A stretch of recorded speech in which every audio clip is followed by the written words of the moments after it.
Hello, dear learners! Assalamualaikum warahmatullahi wabarakatuh.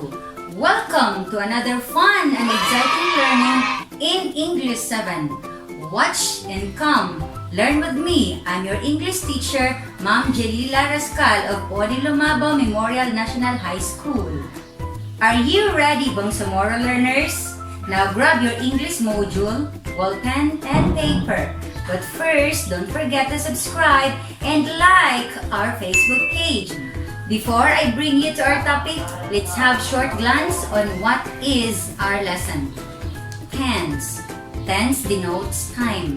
It tells when the action happened, whether at present, past, or future. And now, let me bring you in. Before the time of pandemic, what are the normal activities that you did before this abnormal situation?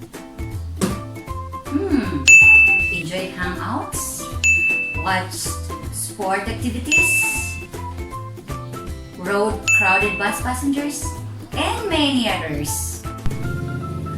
All those events happened in the past. In this lesson, we will be able to differentiate simple past and past perfect and how to use them in a sentence. Okay, past tense is used for past activity or past state of being. Regular verbs are formed by adding D or ED to the base form of the verb. Example, I received an invitation yesterday. The word is received, taken from the word received, plus D to form the word received, which is in past tense. Another example, we planted vegetables during lockdown. The word is planted, taken from the word plant, plus ED to form the word planted, which is also in past tense. The other form is irregular verbs. Irregular verbs are formed by certain ways. First, do not follow the usual pattern. Second, they form their past tense by changing the spelling, pronunciation, or the entire verb. In third, verb does not change at all. Example, we went to our grandparents' house last week. The word went changes the entire verb of go to form the past tense. Another example, Teacher Fatma put the activity sheets inside the designated boxes. The word put is a verb that does not change at all. Third example, my brother came home last night. The word came changes the spelling of come to form its past tense. Okay, let me test you in 5 seconds whether you can provide a simple past of these words. Your timer starts now.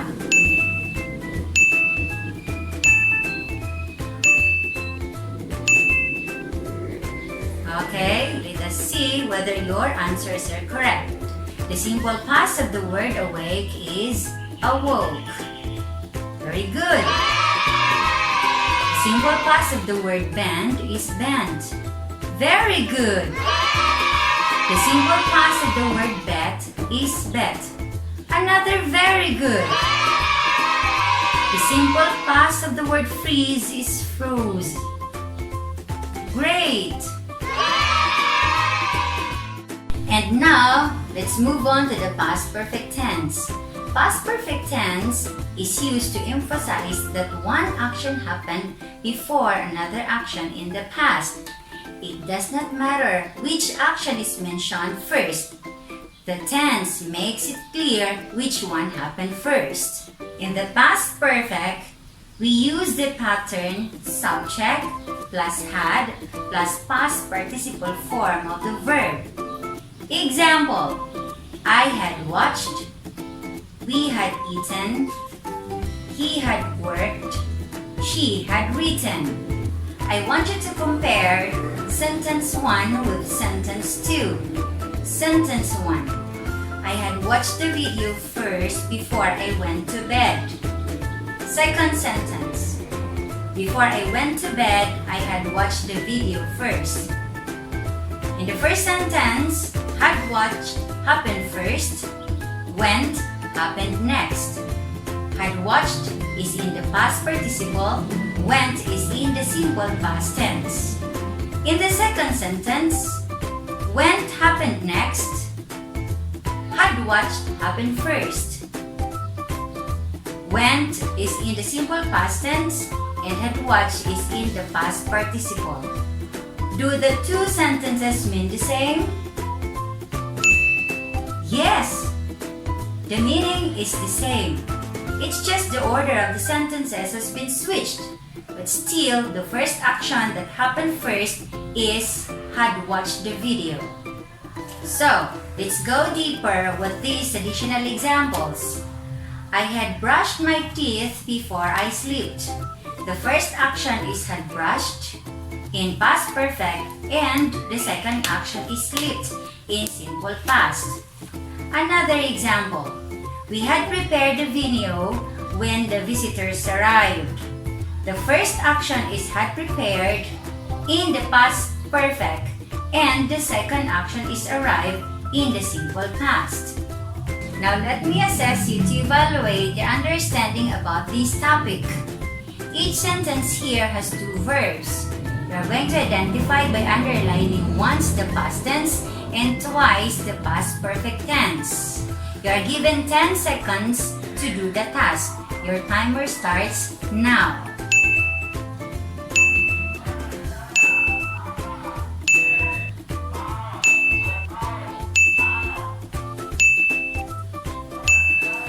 Okay, so let us see whether your answers are correct. Number 1. We had finished our work before we went home. Had finished, past perfect. Went, simple past. Correct!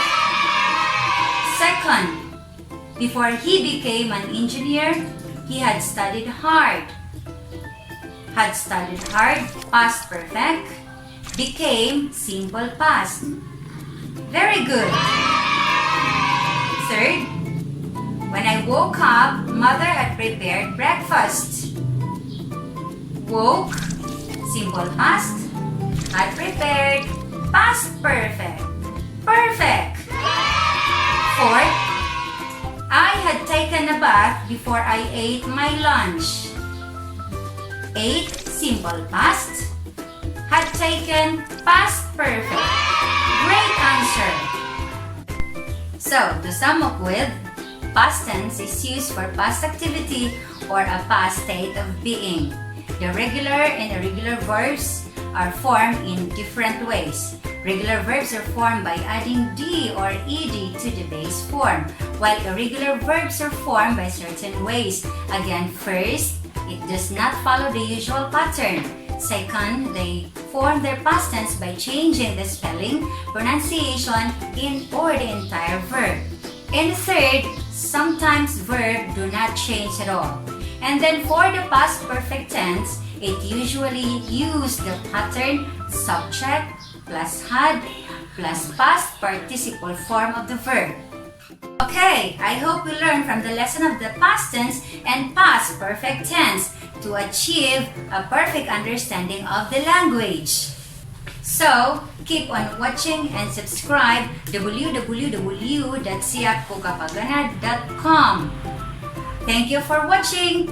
Keep safe, Bangsamoro learners, educators, and Bangsamoro leaders. Bye-bye!